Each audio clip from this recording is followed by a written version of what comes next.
Welcome back to the review season, where every franchise has deeper layers and every ending is just another opening move. And today, we're diving into a question that refuses to die. Is Cobra Kai really over? Because as of now, Season 7 has not been officially confirmed. Season 6 was marketed as the final chapter. But the way that finale wrapped? Let's just say the writers didn't close the book. They simply paused the story. And fans everywhere are asking the same thing. If a Season 7 did happen, what would Episode 1 look like? Let's break it down. The Valley after Sakai Taikai. Season 6 ended on the global stage. The Sakai Taikai tournament, the ultimate test for the Valley's fighters. Season 7, Episode 1 would open in the quiet after the storm. Johnny and Daniel, finally united without hesitation, standing stronger than ever. But unity doesn't guarantee peace. Not in this universe. Because when Terry Silver fell, he didn't just lose his empire. He left a vacuum. And a vacuum in the Valley always pulls in trouble. Who fills it? Mike Barnes? Julie Pierce? A brand new rival? Or someone we never saw coming? Either way, Episode 1 doesn't start with calm. It starts with shift. The next generation at a crossroad. Miguel, Robbie, Hawk, Devin, and the rest of the crew aren't kids anymore.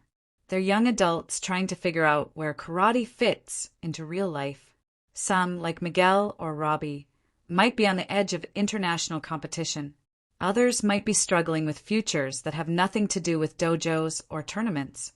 And here's the surprising thread everyone keeps overlooking. Kenny and Anthony, a rivalry built on pain, insecurity, and betrayal, evolving into what could become an unexpected alliance. Season 6 hinted at growth. Season 7 could turn that spark into something powerful. Because the Miyagi-verse loves symmetry, and their arc is far from finished. Torai and Sam, the most complex relationship in the series. Their rivalry isn't just a fight. It's trauma versus privilege, survival versus pressure, identity versus expectation. Season 6 gave us the first real signs of respect between them. But respect doesn't erase history. Episode 1 of Season 7 could push them toward partnership, or tear them apart again under new circumstances. Either direction, drama gold. The wild card, John Kreese. Let's be honest. This is the plot twist the writers aren't done with. Kreese is alive, free, and more unpredictable than ever. On the run, carrying decades of grudges, and stripped of everything but his belief in Cobra Kai. His return in a hypothetical Season 7 would define Episode 1. Does he want revenge, redemption, reinvention? Or does he rebuild Cobra Kai from the ground up under a philosophy even darker, or even more manipulative than Silver's? Kreese thrives in the shadows, and the Valley never stays bright for long. The future of the Miyagi-verse.